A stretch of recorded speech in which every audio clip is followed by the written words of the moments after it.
The unconscious. Sigmund Freud. The unconscious. Psychoanalysis has revealed to us that the essence of the process of repression does not consist in suppressing and destroying an idea that represents instinct, but in preventing it from becoming conscious. We then say that said idea is in a state of being unconscious, and we have evidence that, even if it is, it can produce certain effects, which end up reaching consciousness. Everything repressed has to remain unconscious, but we want to establish from the outset that it does not by itself form the entire content of the unconscious. The unconscious has a broader scope, the repressed is therefore a part of the unconscious. How to reach the knowledge of the unconscious? We only know it as conscious, that is, after it has undergone a transformation or translation into the conscious. Psychoanalytic work shows us daily the possibility of such a translation. To carry it out, it is necessary for the patient to overcome certain resistances, the same ones that, at the time, repress the material in question, rejecting it consciously. 1. Justification of the concept of the unconscious. The right to accept the existence of an unconscious psyche and to work scientifically with this hypothesis has been discussed from many different sectors. Against this opinion we can argue that the hypothesis of the existence of the unconscious is necessary and legitimate, and, moreover, that we have multiple proofs of its accuracy. It is necessary, because the data of consciousness is highly incomplete. Both in the healthy and in the sick, psychic acts frequently arise whose explanation presupposes others of which consciousness offers us no testimony. Acts of this kind are not only the failed acts and dreams of healthy individuals, but also all those that we qualify as a psychic symptom or an obsession in the sick. Our daily personal experience shows us occurrences whose origin we do not know and intellectual conclusions whose elaboration we do not know. All these conscious acts will be lacking in meaning and coherence if we maintain the theory that the totality of our psychic acts must be made known to us by our consciousness and, on the other hand, they will be ordered within a coherent and intelligible set if we interpolate between them the unconscious acts that we have inferred. This gain in meaning constitutes, in itself, a justified reason to go beyond the limits of direct experience. And if we later verify that, based on the existence of an unconscious psyche, we can structure a highly efficient procedure, through which to adequately influence the course of conscious processes, this success will give us irrefutable proof of the accuracy of our hypothesis. We will have to situate ourselves then in the point of view that it is nothing but an untenable claim to demand that everything that happens in the psychic has to be known by consciousness.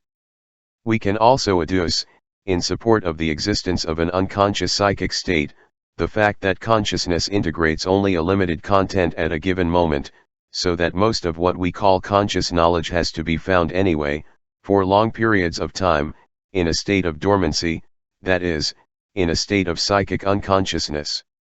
The denial of the unconscious is incomprehensible as soon as we look back at all our latent memories. The objection will be raised here that these latent memories cannot be considered as psychic but rather correspond to remnants of somatic processes, from which the psychic can re-emerge. It is not difficult to argue against this objection that latent memory is, on the contrary, an indubitable residue of a psychic process. But it is even more important to realize that the disputed objection rests in truth not explicitly stated but taken as an axiom, to assimilate the conscious to the psychic. And this assimilation is either a petitio principii that obviates the question of whether everything psychic must also be conscious, or it is a pure convention or matter of nomenclature. In the latter case, it is, like all conventions, irrefutable, and we will only wonder if it is really so useful and adequate that we have to add ourselves to it. But we can affirm that the equating of the psychic with the conscious is totally inadequate. It destroys psychic continuities, plunges us into the insoluble difficulties of psychophysical parallelism, succumbs to the reproach of unfoundedly exaggerating the mission of consciousness, and forces us to abandon the field of psychological research prematurely, without offering us any compensation in other sectors. On the other hand, it is evident that the discussion as to whether we are to consider the latent states of mental life as conscious states of mind or as physical states threatens to become a mere question of words. Thus, it is advisable to focus our attention first of all on what is surely known about the nature of such states. Now, the physical characters of these states are totally inaccessible to us. No physiological concept or chemical process can give us an idea of their essence. On the other hand, there is no doubt that they have extensive contact with conscious mental processes. A certain elaboration even allows them to be transformed into such processes or replaced by them, and they can be described by means of all the categories that we apply to conscious psychic acts, such as ideas, tendencies, decisions, etc. Of many of these latent states we are forced to say that only the absence of consciousness distinguishes them from conscious ones. We will not hesitate, then, to consider them as objects of psychological research, closely related to conscious psychic acts. The stubborn refusal to admit the psychic character of latent mental acts is explained by the fact that most of the reference phenomena have not been studied outside of psychoanalysis. Those who, ignorant of the pathological facts, consider unsuccessful acts in normal subjects to be coincidences and add to the old opinion that dreams are vain foam, need only ignore some enigmas of the psychology of consciousness in order to be able to avoid the recognition of an unconscious psychic activity. Furthermore, hypnotic experiments, and especially post-hypnotic suggestion, already demonstrated, before the birth of psychoanalysis, the existence and operation of the unconscious psychic. The acceptance of the unconscious is, moreover, perfectly legitimate. It is as much as in establishing it that we have not separated one iota from our way of thinking, that we consider ourselves correct. Consciousness does not offer the individual more than the knowledge of their own states of mind. The affirmation that other men also have a conscience is a conclusion that we deduce per analogiam, based on their acts and perceptible manifestations, and in order to make their behavior understandable to us. Psychologically, it would be more accurate to say that we attribute to others, without the need for special reflection, our own constitution and, therefore, also our consciousness, and that this identification is a sine qua non of our understanding. This conclusion, or this identification, had to be extended formerly by the ego not only to other men, but also to animals, plants, inanimate objects, and the world in general, and it was usable as long as the analogy with the individual ego was sufficiently broad, leaving then of being adequate as others increased their difference with the self. Our current critical judgment doubts about the consciousness of animals, denies it to plants, and relegates to mysticism the hypothesis of a consciousness of the inanimate. But also where the original tendency to identify has withstood critical scrutiny, that is, when others are our peers, the acceptance of a conscience rests on a deduction and not on an irrefutable direct experience like the one we have of our own conscience. Psychoanalysis only requires that we also apply this deductive procedure to our own person, a task in which we are certainly not helped by any constitutional trend. Proceeding in this way, we have to agree that all the acts and manifestations that we notice in ourselves, without our knowing how to link them with the rest of our mental life, must be considered as if they belong to another person and must be explained by a mental life attributed to them. Experience also shows that when it comes to other people we know how to interpret very well, that is, to include in the psychic coherence those same acts to which we deny psychic recognition when it comes to ourselves. The investigation is diverted, then, from the person himself by a special obstacle that prevents his exact knowledge. This deductive procedure, applied not without a certain internal resistance to our own person, does not lead us to the discovery of an unconscious psyche, but to the hypothesis of a second consciousness united in us to the consciousness that is recognized for us. But against this hypothesis we immediately find very justified objections. In the first place, a consciousness that the subject himself knows nothing about is something very different from a foreign consciousness, and it does not even seem appropriate to discuss it, since it lacks the main character of such. Those who have resisted accepting the existence of an unconscious psyche, the less they will be able to admit that of an unconscious consciousness. But, secondly, the analysis tells us that the deduced latent mental processes enjoy great independence from one another, seeming not to be related or to know nothing about each other. Thus, we would have to accept not only a second consciousness, but a third, a fourth, and perhaps a whole unlimited series of states of consciousness hidden from our awareness and ignorant of each other.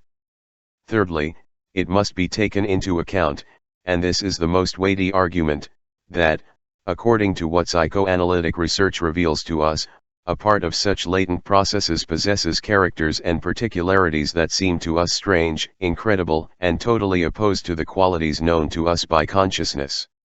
All this makes us modify the conclusion of the deductive procedure that we have applied to our own person, in the sense of no longer admitting in us the existence of a second conscience, but that of psychic acts devoid of conscience. Likewise, we will have to reject the term subconsciousness as incorrect and very likely to mislead. The known cases of double conscience, dissociation of consciousness, do not prove anything contrary to our theory, and can be considered as a case of dissociation of psychic activities into two groups, towards which consciousness is alternately oriented. Psychoanalysis obliges us, then, to affirm that psychic processes are unconscious and to compare their perception by consciousness with that which the sensory organs make of the external world.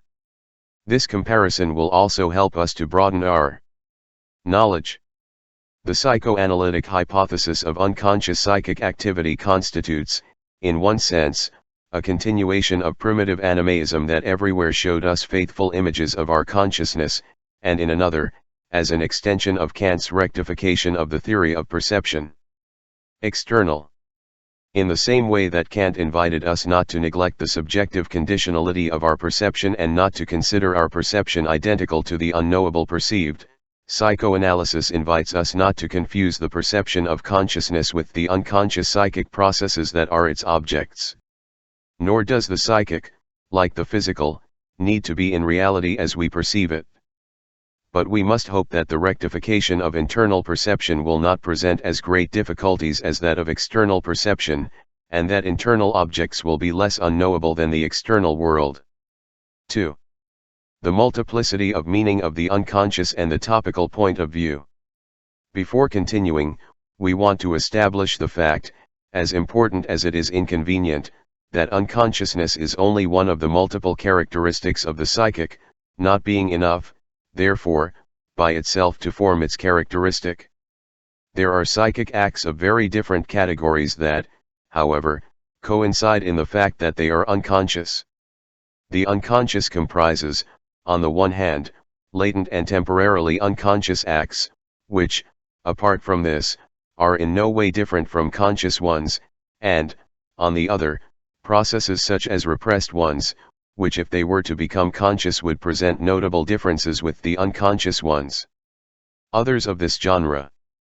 If in the description of the various psychic acts we could completely dispense with their conscious or unconscious character and classify them according solely to their relationship with the various instincts and purposes, to their composition and to their belonging to the different psychic systems subordinate to each other, we would avoid any misinterpretation.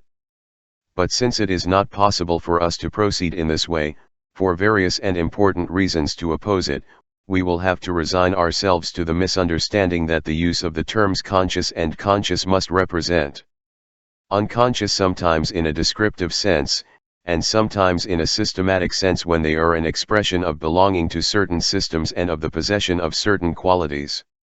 We could also try to avoid confusion by designating the recognized psychic systems with arbitrary names that do not allude to consciousness at all. But before doing so we would have to explain what we base the differentiation of systems on, and in this explanation it would be impossible for us to avoid the attribute of being conscious, which constitutes the starting point of all our investigations. We will limit ourselves, then, to using a simple auxiliary means, consisting of substituting, respectively, the terms consciousness and unconscious by the formula CC and INC, provided we use these terms in a systematic sense. Turning now to the positive findings of psychoanalysis, we could say that in general a psychic act goes through two phases in relation to its state, between which a kind of examination, censorship, is interspersed. In the first phase, the psychic act is unconscious and belongs to the INC system. If, when examined by censorship, it is rejected, it will be denied access to the second phase, we will call it repressed and it will have to remain unconscious. But if he leaves the exam triumphant, he will go to the second phase and belong to the second system, that is, what we have agreed to call the CC system. However, its relationship with consciousness will not be fixedly determined by its belonging to the CC system. It is not yet conscious, but it is capable of consciousness, according to the expression of J. Brewer. This means that under certain conditions it can become, without any special resistance being opposed, the object of consciousness. In response to this capacity for consciousness, we also give the system CC the name of preconscious. If it later turns out that the access of the preconscious to consciousness is also determined by a certain censorship, we will differentiate the prec systems more precisely from one another. And CC. But, for now, it will suffice to mention that the PREC shares the qualities of the CC system. And that severe censorship exercises its functions in the transition from INC to prec. Or CC. With the acceptance of these two, or three, psychic systems, psychoanalysis has separated one more step from the descriptive psychology of consciousness, posing a new set of problems and acquiring a new content. Up to this point, it was mainly distinguished from psychology by its dynamic conception of psychic processes, to which is now added its aspiration to also attend to the psychic topic and to indicate within which system or between which systems any psychic act develops. This aspiration has earned psychoanalysis the description of depth psychology, Typhon psychology. Later on we will see how it still integrates another very interesting point of view. If we want to seriously establish a topic of mental acts, we will have to begin by resolving a question that immediately arises. When a psychic act, limiting ourselves here to those of the nature of an idea, passes from the INC system to the CC or PREC, are we to assume that a new record is linked to this step, or as we could say, a second inscription of the representation in question, an inscription that in this way can be integrated into a new psychic locality, and next to which the primitive unconscious inscription continues to exist? Or will it be more accurate to admit that the passage from one system to another consists in a change of state of the idea that has an effect on the same material and in the same locality? This question may seem abstruse, but it is obligatory to ask it if we want to form a certain idea of the psychic topic. That is, of the dimensions of psychic depth. It is difficult to answer, because it goes beyond the purely psychological and enters into the relations of the mental apparatus with the anatomy. In very general lines we know that such relationships exist. Scientific research has shown that mental activity is linked to brain function like no other organ. Still further, and we still don't know how far it leads us to the discovery of the unequal value of the various parts of the brain and their particular relationships to parts of the body and to particular spiritual activities. But all the attempts made to fix, on the basis of the aforementioned discovery, a localization of the mental processes, and all the efforts aimed at imagining the ideas stored in nerve cells and the stimuli transmitted along nerve fibers, have totally failed. The same fate would be met by a theory that fixed the anatomical location of the CC system, that is, of conscious mental activity, in the cerebral cortex, and transferred unconscious processes to the subcortical parts of the brain. There is here a solution of continuity, whose suppression is not possible to carry out, for now, nor does it enter the domains of psychology. At the moment, our psychic topic has nothing to do with anatomy, referring to regions of the mental apparatus, whatever the place they occupy in the body, and not to anatomical locations. Our work, in this aspect, is completely free and can proceed as your needs dictate. In any case, we must not forget that our hypothesis does not have, at first, any other value than that of simple explanatory schemes. The first of the two possibilities that we exposed before, that is, that phase CC of an idea means a new inscription of it in a different place, it is, of course, the rudest, but also the most advantageous. The second hypothesis, that is, that of a merely functional change of state, is a priori more plausible, but less plastic and manageable. Linked to the first topical hypothesis is that of a topical separation of the INC and CC systems, and the possibility that an idea exists simultaneously in two places of the psychic apparatus, and that in reality if it is not inhibited by censorship even move regularly from one to the other, without eventually losing your first residence or registration. This seems strange, but we can claim in support certain impressions that we receive during psychoanalytic practice. When we communicate to a patient an idea repressed by him in his life and discovered by us, this revelation does not change his mental state at first. Above all, it does not lift the repression or annul its effects, as might be expected, since the previously unconscious idea has become conscious. On the contrary, only a new rejection of the repressed idea is achieved at first. But the patient already possesses, effectively, in two different places of his psychic apparatus and under two different forms, the same idea. Firstly, he has the conscious memory of the auditory trace of the idea as we have communicated it to him, and secondly, we are also certain that he carries within himself, in its primitive form, the unconscious memory of the event in question. The lifting of the repression has no effect, in reality, until the conscious idea comes into contact with the unconscious memory trace after having overcome the resistance. Only the access to the consciousness of said unconscious memory trace can end the repression. At first sight this seems to show that the conscious and the unconscious idea are different inscriptions, topically separated, of the same content. But a closer reflection shows us that the identity of the communication with the repressed memory of the subject is only apparent. Having heard something and having experienced it are two things of a totally different psychological nature, although they have the same content. It is not feasible for us, at the moment, to decide between the two indicated possibilities. Perhaps later we will find factors that allow us to make such a decision, or we will discover that our approach to the question has been insufficient and that the differentiation of conscious and unconscious ideas has to be determined in a completely different way. 3. Unconscious emotions. Having limited our discussion to ideas, we can now pose a new question, the answer to which should contribute to the clarification of our theoretical views. We said that there were conscious and unconscious ideas.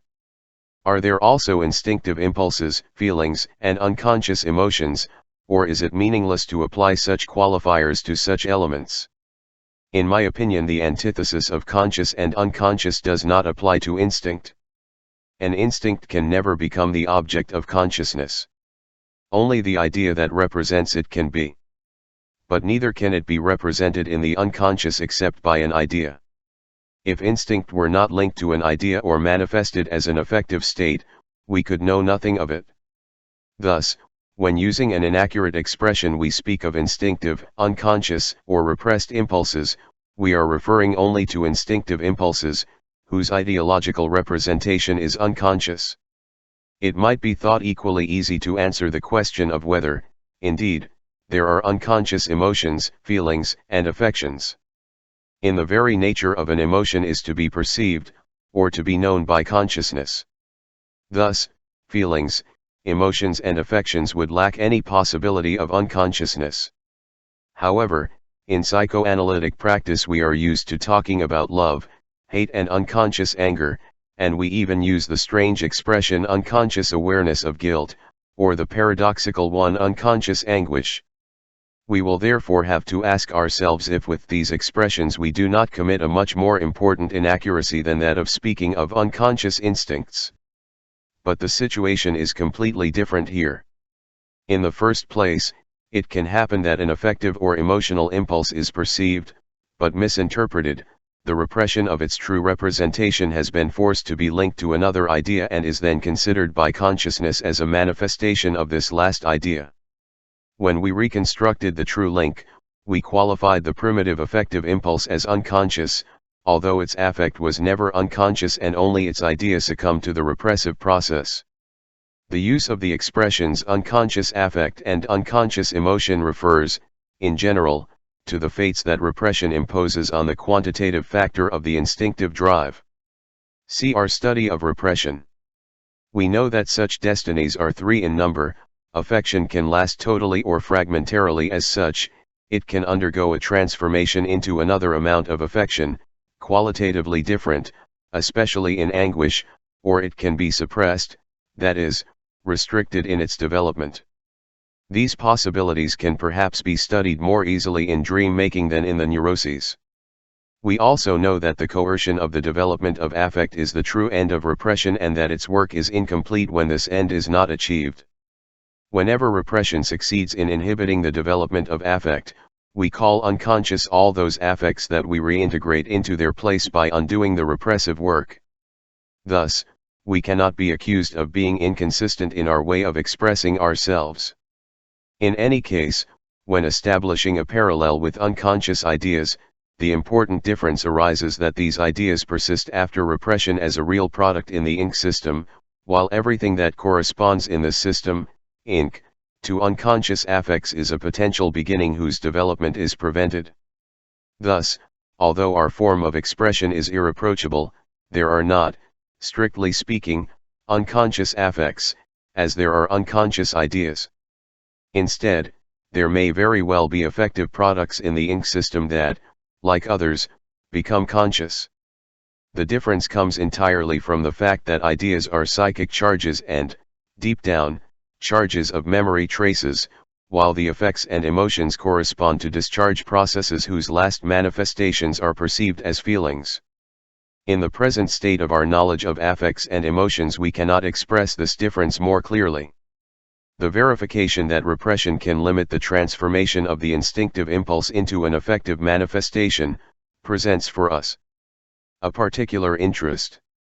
It reveals, in effect, that the CC it normally regulates affectivity and access to motility and raises the value of repression, showing us that it not only excludes things from consciousness, but also prevents the development of affect and the putting into action of muscular activity.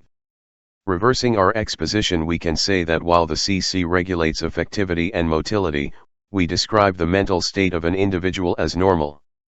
However, a certain difference between the relations of the dominant system with each of the two related acts of discharge too cannot be hidden from us. Indeed, the control of voluntary motility by the CC it is firmly rooted, resists the attacks of neurosis and only succumbs to psychosis. In contrast, the hold that such a system exercises over the development of affect is much less firm. Even in normal life, a constant struggle of the CC systems can be observed. An INC for the domain of affectivity, delimiting certain spheres of influence and mixing the acting energies. The significance of the CC system. PREC, regarding the development of affect and action, allows us to understand the role played by substitute ideas in the formation of the disease. The development of affect can emanate directly from the INC system, and in this case it will always have the character of anxiety, which is the regular substitution of repressed affects. But often the instinctive impulse has to wait to find in the CC system a substitute idea, and then the development of affect becomes possible, starting from said conscious substitution, whose nature will mark the affect's qualitative character. We have affirmed that in repression the affect is separated from its idea, after which each of these elements follows its particular destiny.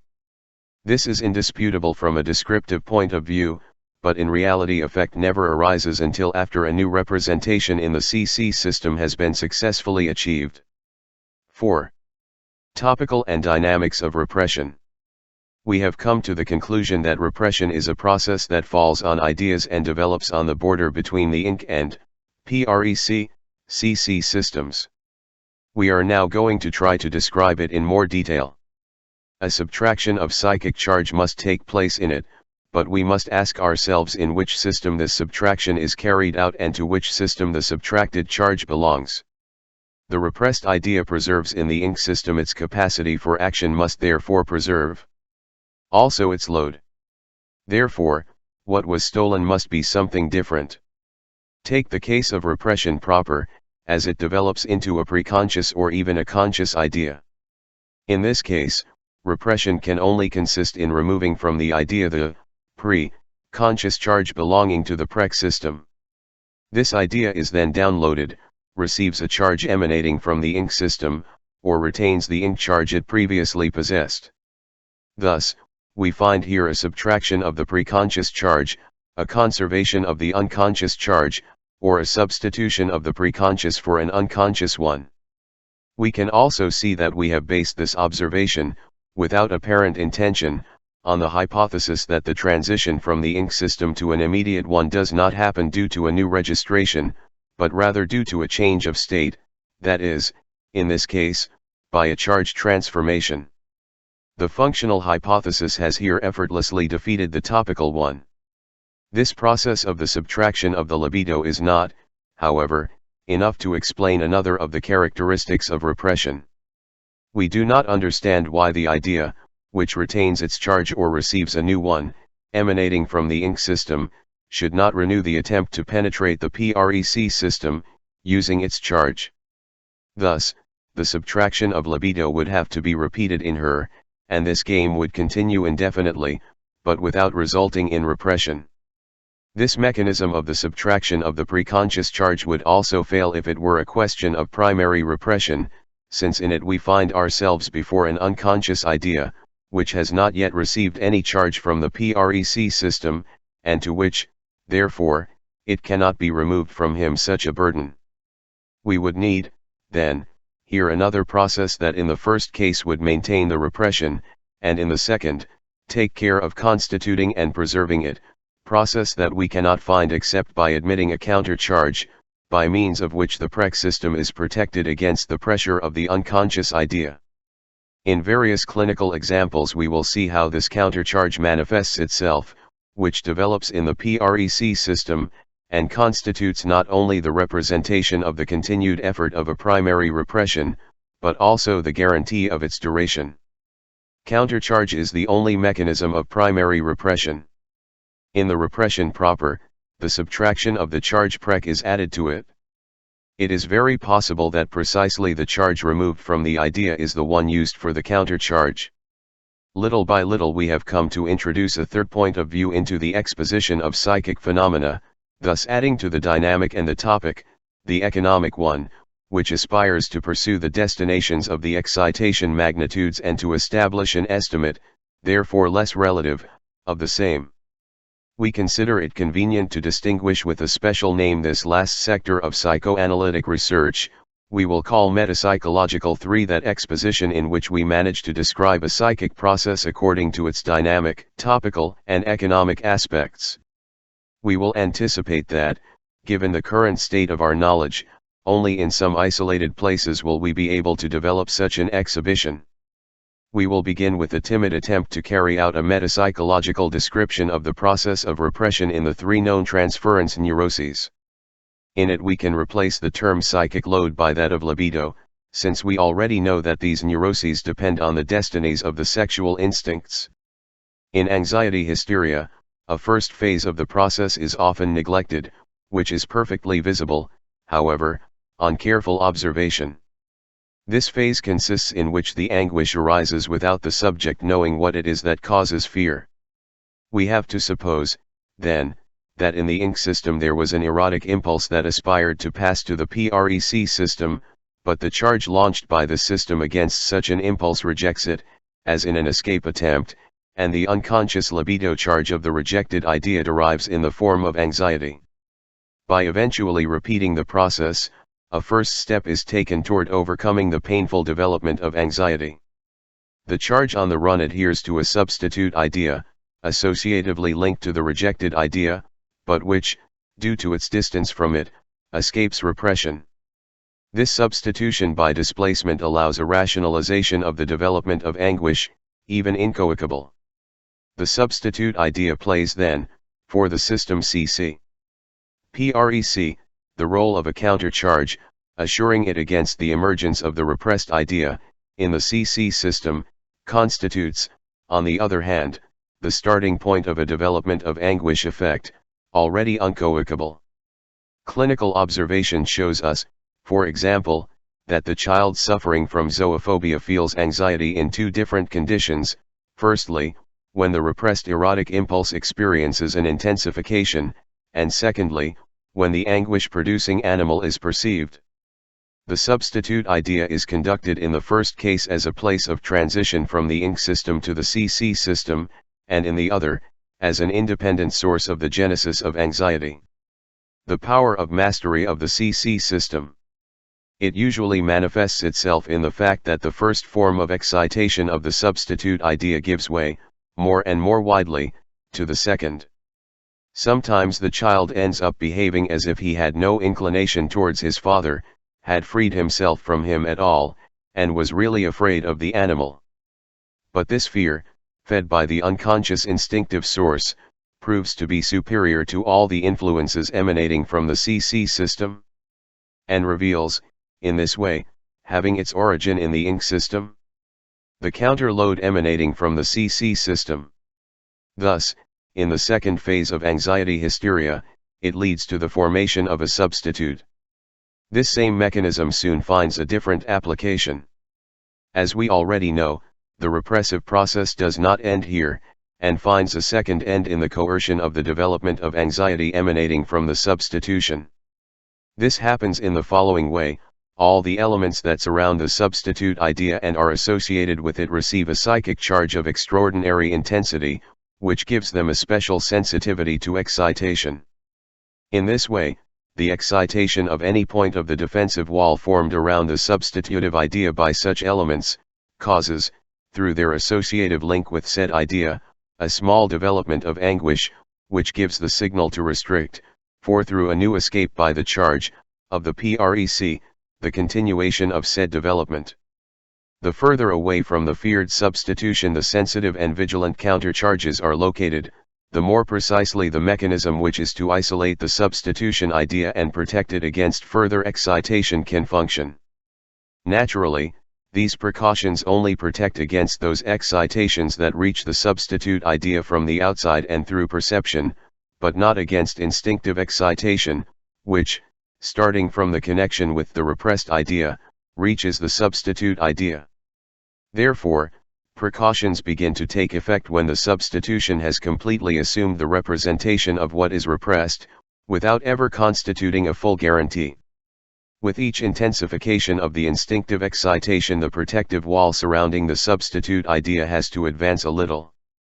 This construction is also established, in a similar way, in the other neuroses, and we designate it with the name of phobia. The characteristic avoidances, prohibitions, and privations of anxiety hysteria are the expression of the flight before the conscious burden of the substitute idea. Considering the process in its entirety, we can say that the third phase repeats the work of the second more extensively. The CC system. It protects itself now, against the activity of the substitute ideas, by means of the countercharge of the elements that surround it, as before it protected itself, by means of the charge of the substitute ideas, against the emergence of the repressed idea. The formation of substitutes by displacement is continued in this way. At first, the CC it only offered a single point through which the repressed instinctive impulse could make its way, the substitute idea instead.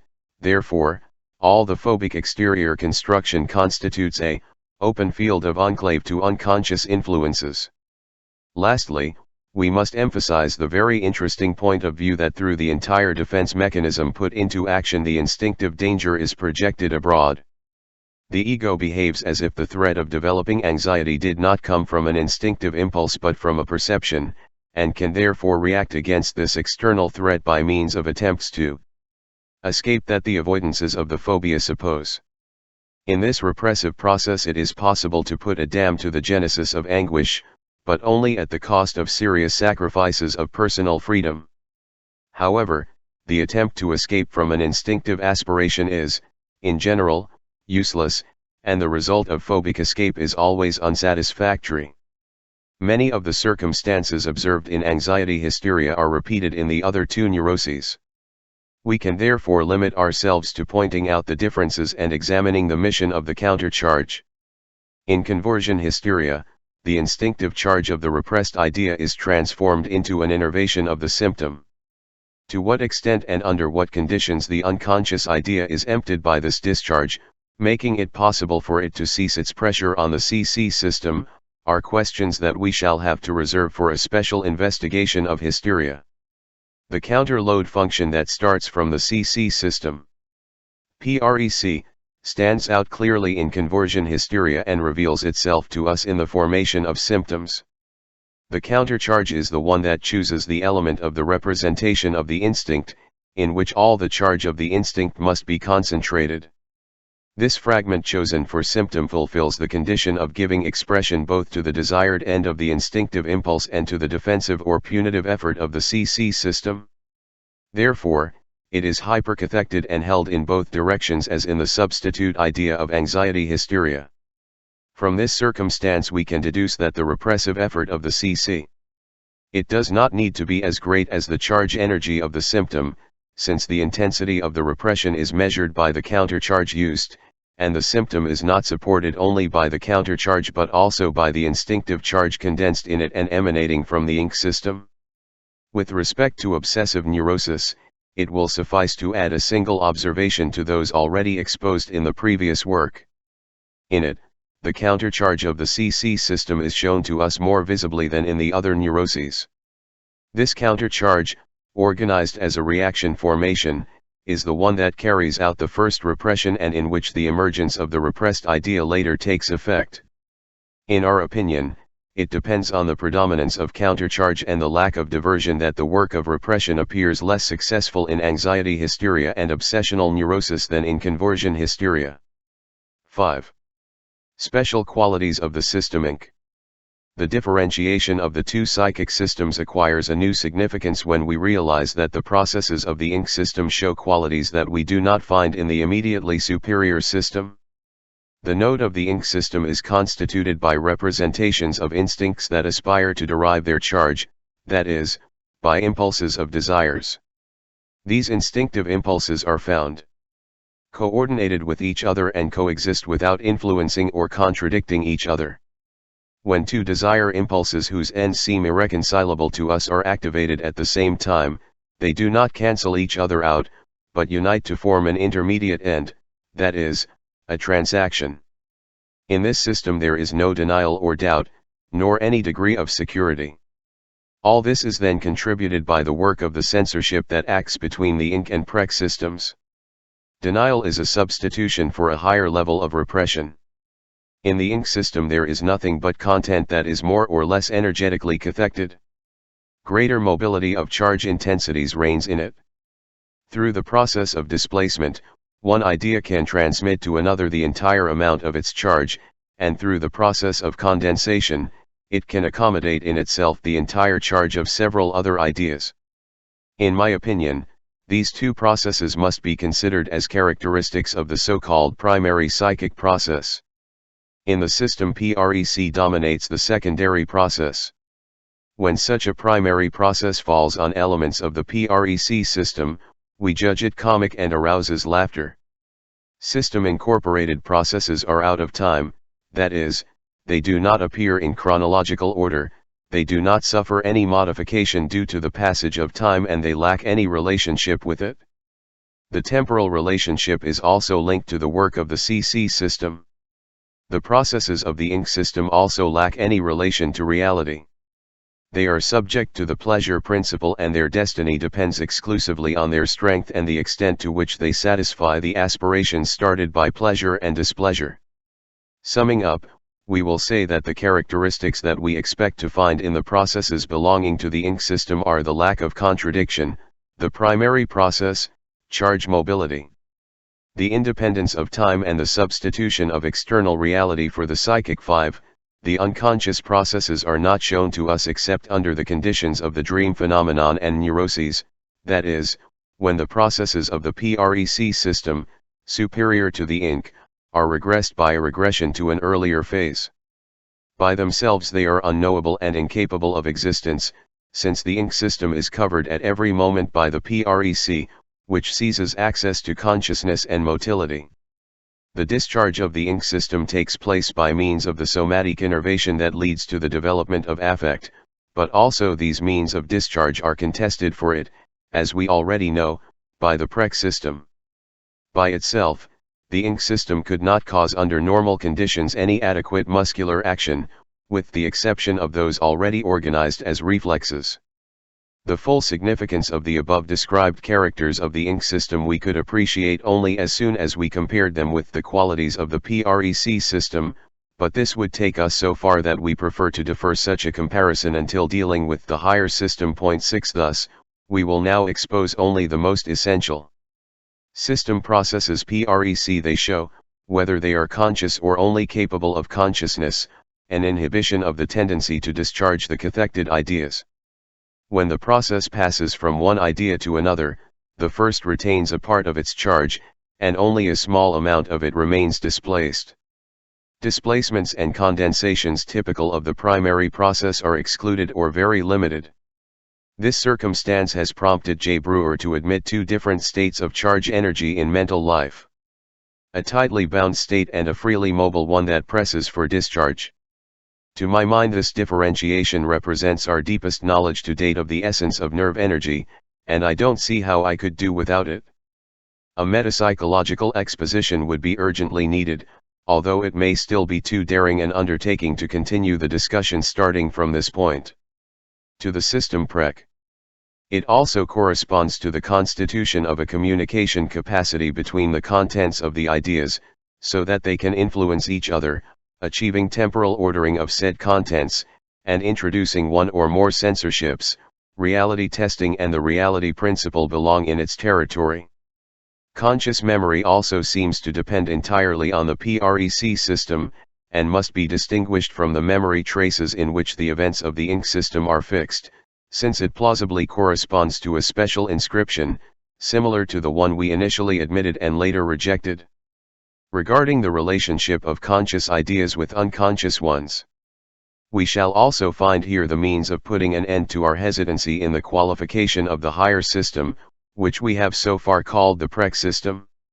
Like CC system, we must not rush, however, to generalize what we have discovered so far about the distribution of mental functions between the two systems.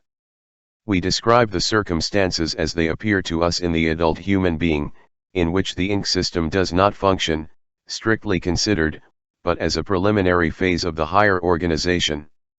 The content and relations of the system during individual development and its significance in animals cannot be deduced from our description, but from special investigation. Likewise, we must be prepared to find in man pathological conditions in which the two systems modify or even interchange both their content and their characteristics. 6. Communications between both systems. It would be wrong to imagine that the ink system remains inactive and that all psychic work is carried out by the PREC system. Leaving the ink system as something dead, a rudimentary organ, residue of the development process. It would also be wrong to assume that the communication of both systems is limited to the act of repression, in which the PREC he would throw into the abysses of the ink system everything that seemed disturbing to him.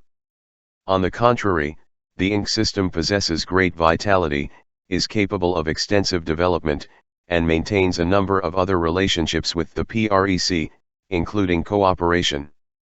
We can, therefore, say, summarizing, that the ink system continues in ramifications, or derivatives, being accessible to the impressions of life, constantly influencing the PREC and being, for his part, subjected to his influences. Study of the ramifications of the ink system will disappoint our hope for a schematically precise separation between the two psychic systems. This disappointment will make our results unsatisfactory and will probably be used to question the value of our differentiation of psychic processes. But we must argue that our job is nothing more than to transform the results of observation into a theory, and that we have never forced ourselves to build, out of the blue, a complete theory, absolutely clear and simple. Thus, then, we will defend its complications as long as they prove to correspond to observation, and we will continue hoping to reach a final knowledge of the matter with it, which, being simple in itself, nevertheless reflects the complications of reality. Among the ramifications of the unconscious impulses, the characteristics of which we have described, there are some that unite in themselves the most opposite determinations. On the one hand, they present a high degree of organization, they are free of contradictions, they have used all the acquisitions of the CC system, and hardly differ from the products of this system, but instead they are unconscious and incapable of consciousness. They belong, then, qualitatively, to the PREC system, but, indeed, to Inc. Its destiny depends entirely on its origin. We can compare them with mestizo people, similar in general to individuals of the white race, but who betray their mixed origin by various visible features, and for which they are thus excluded from society and from the enjoyment of white prerogatives. Of this nature are the fantasies of the normal and of the neurotic, which we recognized as preliminary phases of the formation of dreams and symptoms, products that, despite their high degree of organization, remain repressed and cannot, therefore, reach consciousness. They approach consciousness and remain close to it, undisturbed as long as they are. After its load it is not very intense, but as soon as it reaches a certain intensity, they are rejected. Branches of the unconscious, equally and highly organized, are also substitute formations, but they gain access to consciousness through favorable circumstances, for example, if they happen to join forces with a countercharge from the PREC system. Investigating more carefully in another place 7 the conditions of access to consciousness, we will be able to solve many of the difficulties that we are faced with here. For this, we believe it convenient to reverse the direction of our examination, and if up to now we have followed an ascending direction, starting from the Inc system and rising towards the CC system, we will now take the latter as a starting point. Opposite consciousness we find the sum total of psychic processes, which constitute the realm of the preconscious.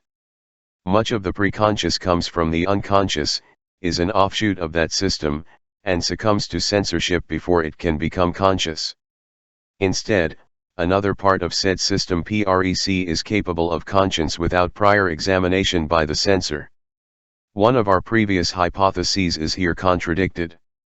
In our study of repression we were forced to situate between the Inc and PREC censorship, which decides access to consciousness, and now we find a censorship between the PREC and the CC. But we should not see a difficulty in this complication, but rather accept that every step from a system to the immediately superior one, that is, every progress towards a higher phase of psychic organization, corresponds to a new censorship.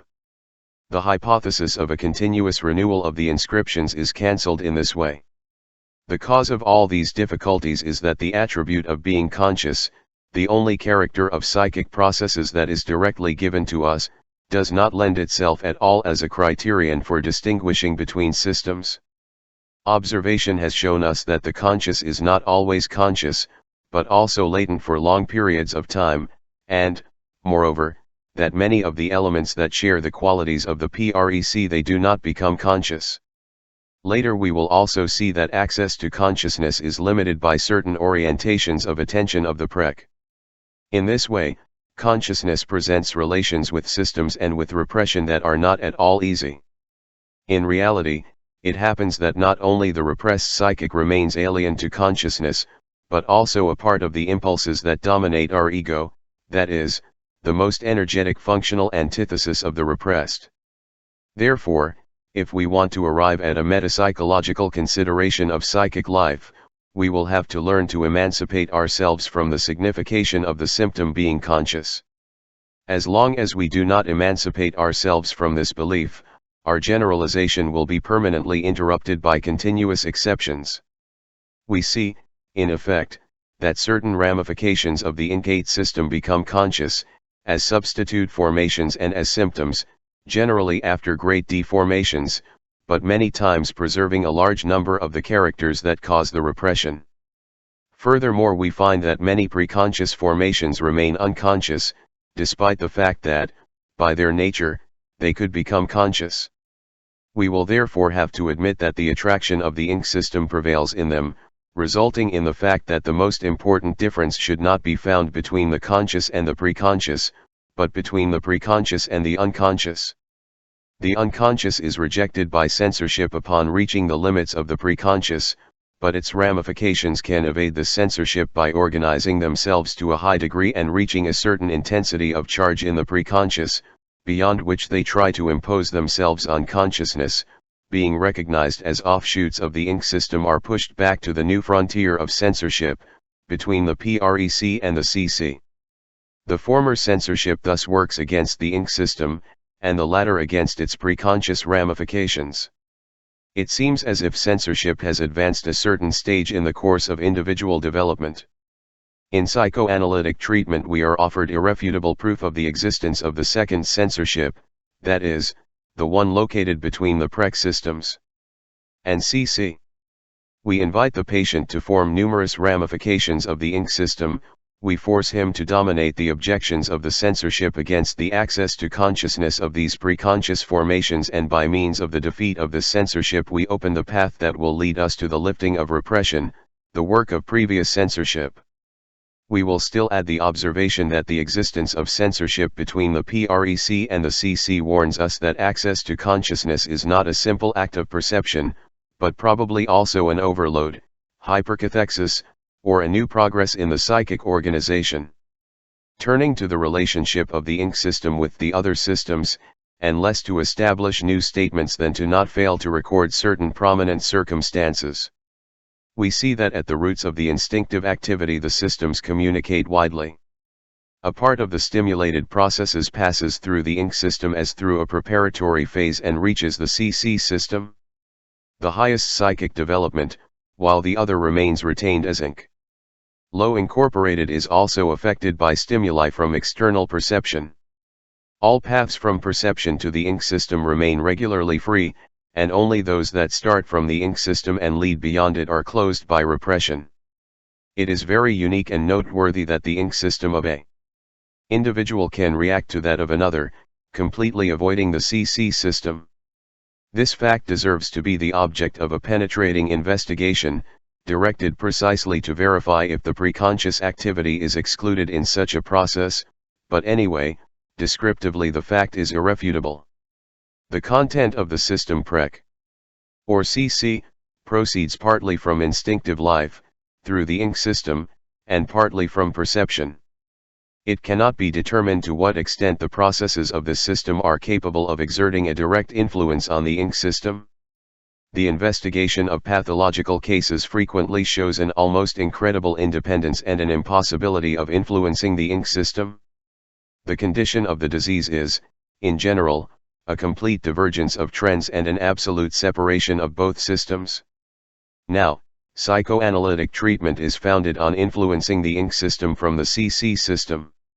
And it shows, however, that such influence is not impossible, although it is a difficult task.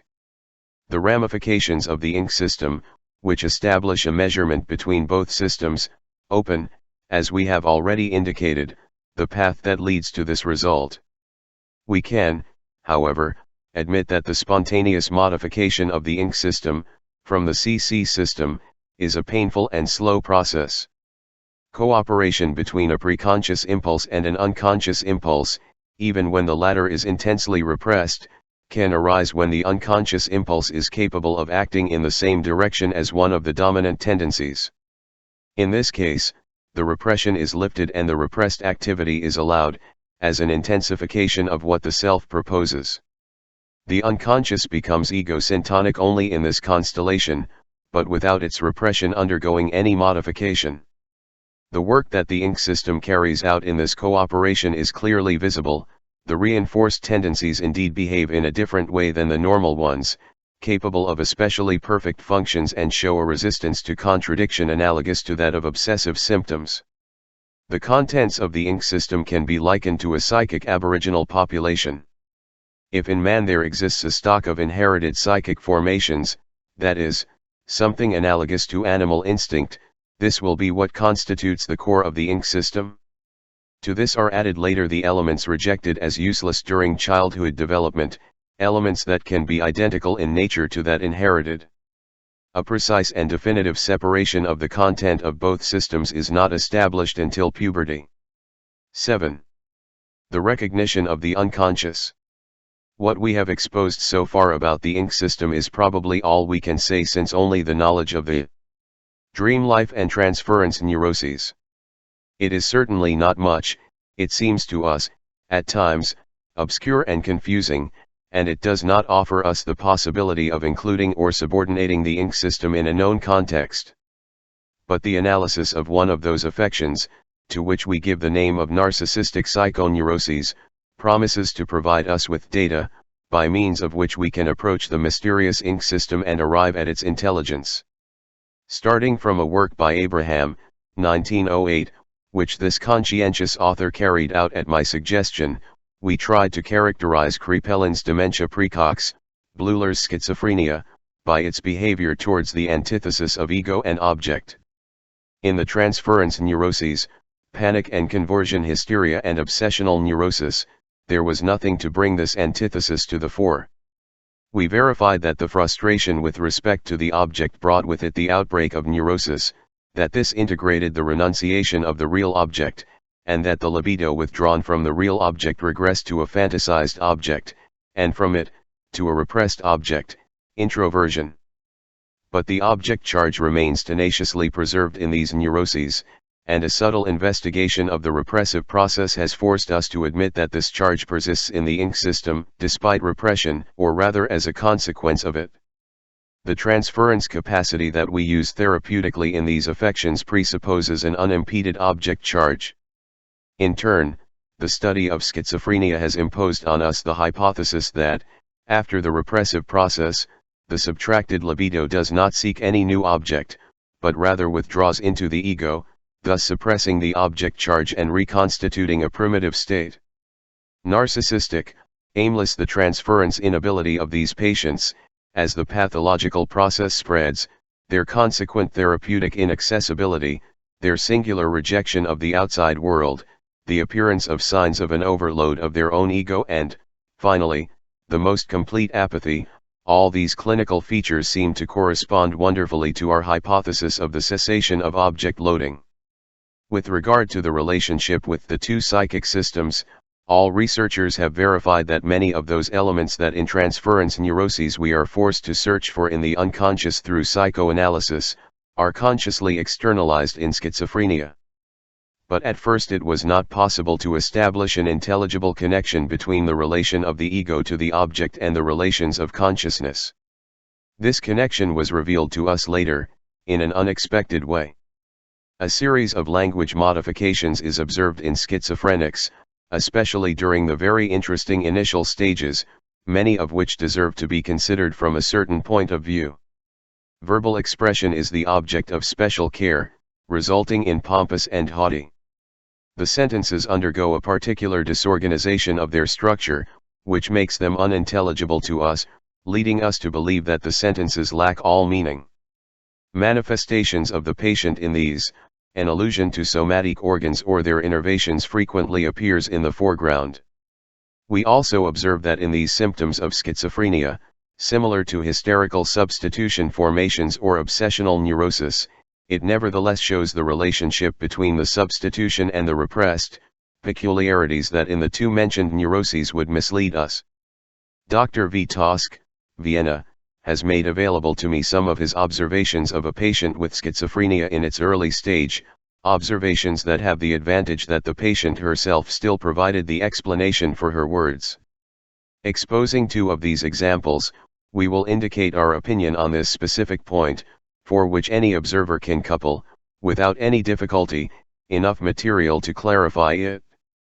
One of Tosk's patients, a girl who came to his office shortly after having scolded with her boyfriend, complains, "The eyes are not right, they are crooked," and then explains the sentence by herself, adding in orderly language a series of reproaches against the boyfriend. "I have never been able to understand him. It looks different every time. He is a hypocrite, a crooked eye, he has crooked her eyes, now she has crooked eyes, they are not her eyes anymore, now she sees the world with different eyes." These statements, added by the patient to her first unintelligible sentence, have all the value of an analysis, since they contain an equivalence of the same in perfectly understandable language and also provide clarification of the genesis and the significance of the schizophrenic verbal formation. Coinciding with Tosk, we will highlight in this example the fact that the relationship of the content with an organ of the soma, in this case with the eye, comes to arrogate the representation of said content in its entirety. The schizophrenic phrase thus presents a hypochondriac character, constituting itself in organ language. Another expression of the same patient: she is standing in the church. Suddenly she feels, an impulse to change her position, as if someone were putting her in a position, as if she were being put in a certain position. Following this sentence, the patient develops an analysis through a series of reproaches against the boyfriend: he is very ordinary and has made her ordinary, who is from a fine family. He has made her equal to him, making her believe that he was superior to her, and now she has become like him, because she believed that she would become better if she managed to equal him. He has placed himself in a position that does not correspond to him, and she is now like him, by identification, since he has placed her in a position that does not correspond to her. The movement of position, Tosk observes, is a representation of the word. To pretend, sichstellen equals to get high, verstellen equals to pretend, and of the identification with the boyfriend. We must emphasize here again that the entire series of thoughts is dominated by that element of the mental process, the content of which is a somatic innervation, or rather its sensation. Besides, a hysterical would have actually convulsively twisting his eyes in the first case, and in the second he would have performed the indicated movement, instead of feeling the impulse to perform it or the sensation of carrying it out, and without possessing, in either case, conscious thought any link to the executed movement, nor of being able to externalize any of such thoughts afterwards. These two observations bear witness to what we have called hypochondriac or organ language. But in addition, they draw our attention to a fact that can be verified by the numerous examples that we have, for example, in the cases collected in Bleuler's monograph and specified in a formula. In schizophrenia, words are subjected to the same process that dream images are formed from the latent ideas of the dream, that is, to the primary psychic process. The words are condensed and transfer their charges to each other through displacement. This process can go so far as to confer on a word, appropriate for it due to its multiple relationships, the representation of the entire series of ideas. The works of Bleuler, Jung, and their disciples offer more than enough material to verify this statement. 9. Before drawing a conclusion from these impressions, we shall examine the strange and subtle difference between the substitute formations of schizophrenia on the one hand, and those of hysteria and obsessional neurosis on the other. A patient, whom I am currently undergoing treatment, has withdrawn from all the interests of life, absorbed by the concern caused by the poor condition of the skin of his face, since he claims to have a multitude of deep holes on his face, produced by pimples or blackheads that everyone perceives. The analysis shows that he causes a castration complex to develop on the skin of his face. At first he was not at all concerned with such pimples and would squeeze them off between his fingernails, an operation which, in his own words, gave him great joy to see something come out of them. But later he began to believe that at the point where he had had one of these pimples he had a deep hole, and he harshly reproached himself for having damaged his skin forever with his habit of always touching it with his hand. It is evident that the act of popping the pimples on the face, making its content emerge abroad, is in this case a substitution of onanism. The whole resulting from this handling corresponds to the female genital organ, that is, to the fulfillment of the castration threat provoked by onanism, or the corresponding fantasy. Despite its hypochondriac character, this substitute formation presents great analogies with a hysterical conversion, and yet we experience the feeling that in this case it must. Something else could develop even before one could say what the difference was, and that a conversion hysteria could never produce such substitute products. A hysteric will never make a hole as small as the one left by the removal of a pimple into a symbol of the vagina, which he will compare, instead, with any object that circumscribes a cavity. We also believe that the multiplicity of the holes would also prevent him from taking them as a symbol of the female genitalia. The same could be said of a young patient whose clinical history Dr. Tosk reported years ago before the Vienna Psychoanalytic Society. This patient generally behaved like an obsessional neurotic, requiring long hours to wash and dress, etc. But he had the singular trait of explaining spontaneously, without any resistance, the significance of his inhibitions. Thus, when putting on his socks, he was disturbed by the idea of having to stretch the meshes of the fabric, producing small holes in it, each of which constituted for him the symbol of the female genitalia. Nor is this symbol typical of an obsessive neurotic. One of these neurotics observed by Reitler, who suffered from similar slowness in putting on socks, found, once his resistances had been overcome, the explanation that the foot was a symbol of the penis, and the act of putting the sock on it, a representation of the penis. Onanism, being forced to put on and take off his sock over and over again, partly to complete the image of masturbation and partly to annul it. Strangeness, what gives the character of the substitutive formation and the symptom in schizophrenia, finally leads us to affirm that it is the predominance of what must be done with words over what must be done with things.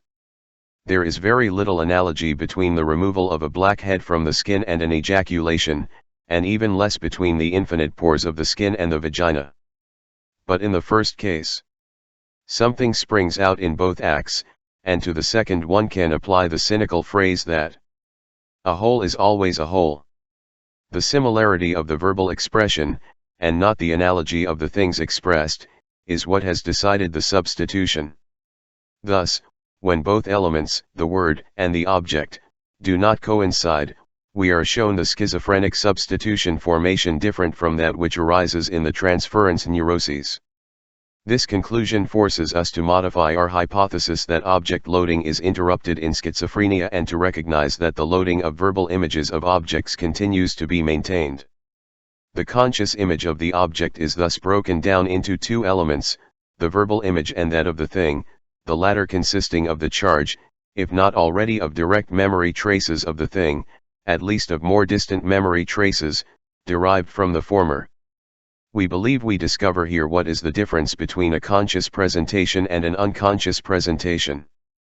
They are not, as we supposed, different inscriptions of the same content in different psychic places, nor are they different functional states of the charge, in the same place. What happens is that the conscious presentation integrates the image of the thing plus the corresponding verbal presentation, while the unconscious image is the presentation of the thing alone. The incorporated system contains the thing charges of the objects, that is, the first and true object charges. The system it is born as a consequence of the overloading of the thing image due to its connection with the corresponding verbal presentations to it. We will have to suppose that these overloads are the ones that bring with them a higher psychic organization and make possible the replacement of the primary process by the secondary process, dominant in the PREC system. We can now express more precisely what repression denies to the rejected presentations in transference neurosis.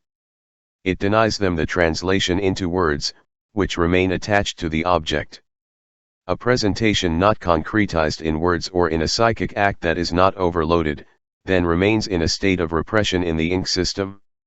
I must emphasize that this knowledge, which makes one of the most singular characteristics of schizophrenia intelligible to us today, we possessed a long time ago. In the last pages of our Interpretation of Dreams, published in 1900, we already stated that thought processes, that is, acts of charge that are further removed from perceptions, lack in themselves quality and unconsciousness, and only because of the connection with the remnants of verbal perceptions reach their capacity to become conscious.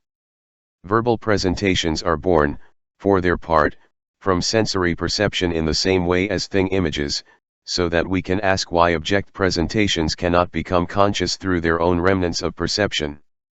But probably thought develops in systems so far removed from the primitive remnants of perception that they have not retained any of the qualities of these remnants and need intensification by means of new qualities in order to become conscious. Similarly, charges can be endowed with qualities by their connection with words, even though they simply represent relationships between presentations of objects and are not capable of deriving any qualities from perceptions. These relationships, understandable only through words, constitute a major element of our thought processes. We understand that the connection with verbal presentations does not yet coincide with access to consciousness, but is limited to making it possible, characterizing, therefore, only the PREC system. But we note that with these speculations we have abandoned our true theme, entering fully into the problems of the preconscious and the conscious, which it will be more appropriate to reserve for a special investigation 10. In schizophrenia, which we only touch upon here, which seems to us essential for knowledge of the unconscious, arises the he doubts whether the process that we here call repression really has any point of contact with the repression that takes place in transference neurosis. The formula that repression is a process that takes place between the INC and PREC, or CC, and whose result is the distancing of consciousness, needs to be modified if it is to also include cases of early dementia and other narcissistic conditions. But the attempt to escape from the ego, which manifests itself in the removal of the conscious charge, continues to be a common element to both types of neurosis. The most superficial observation teaches us, on the other hand, that this escape from the ego is even more complete and profound in narcissistic neuroses. If in schizophrenia this escape consists in the subtraction of the instinctive charge of those elements that represent the unconscious presentation of the object, it may seem strange to us that the part of said presentation corresponding to the PREC, the verbal presentations corresponding to it, will experience a more intense charge.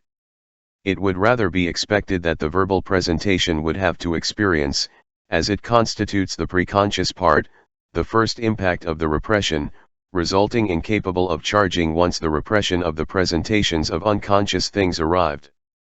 This seems difficult to understand, but it is explained as soon as we reflect that the burden of the verbal presentation does not belong to the repressive work, but rather constitutes the first of those attempts at recovery or cure that so singularly dominate the clinical picture of schizophrenia. These efforts aspire to recover the lost object, and it is very probable that for this purpose they take the path to the object, passing through the verbal part of it. But in doing so they have to be content with words instead of things. Our mental activity generally moves in two opposite directions, starting from the instincts through the INC system, up to the activity of conscious thought, or by an external stimulus, through the CC systems. And PREC, up to the charges INC of the self and of the objects.